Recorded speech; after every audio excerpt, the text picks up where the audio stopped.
Good morning, I'm Matt Widener. It's the end of the first full week here in 2011, and I want to jump right into what's happening up in New Jersey.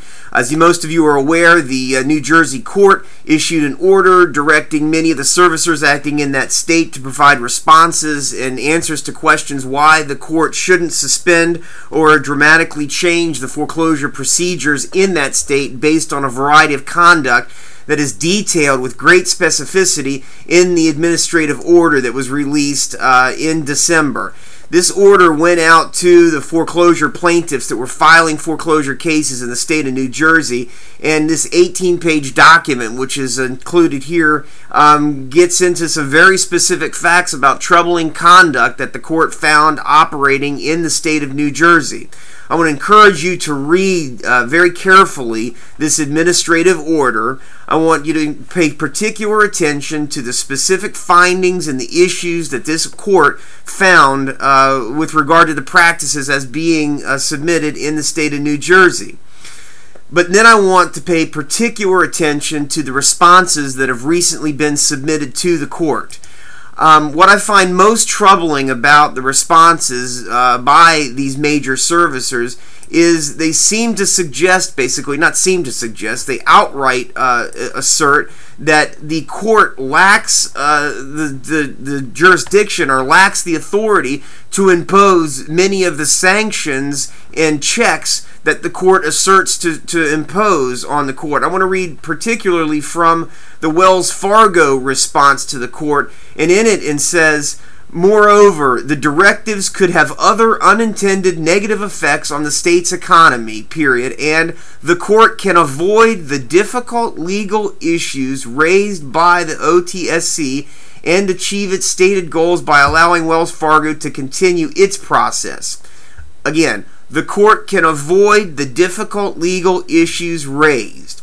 Ladies and gentlemen, we are in a crisis in this country. Our courts are in a crisis right now because there have been very difficult legal issues raised by what's happening in foreclosure courtrooms.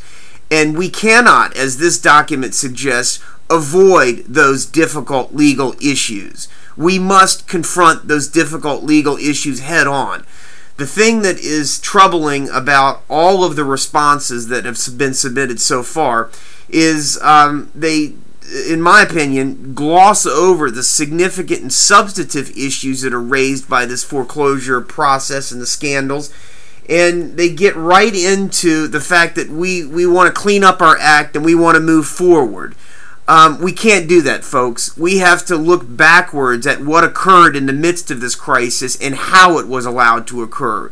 We cannot, as is being suggested both in these proceedings and in a limited way in the 50 state attorney general proceedings, just move on along this with no substantive examination of exactly what occurred.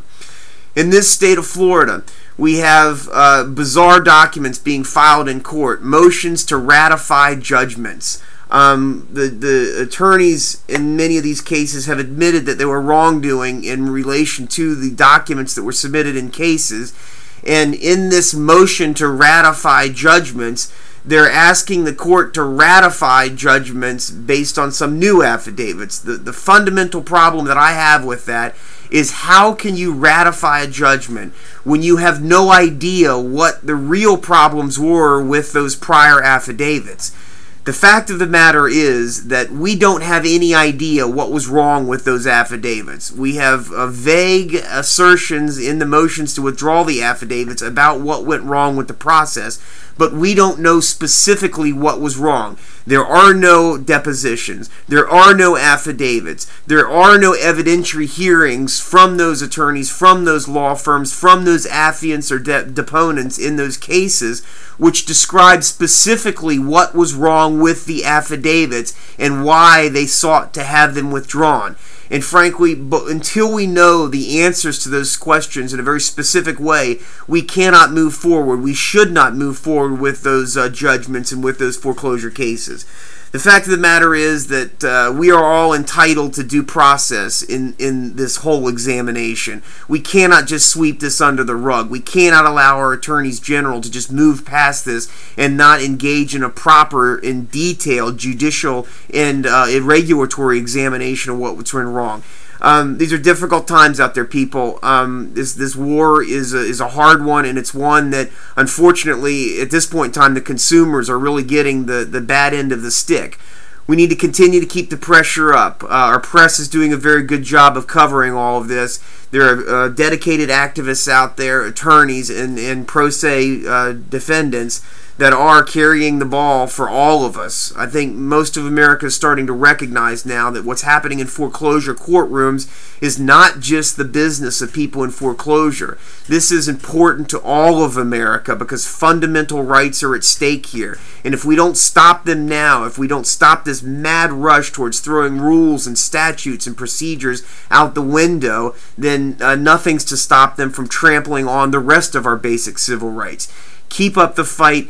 Keep information coming, and don't give up.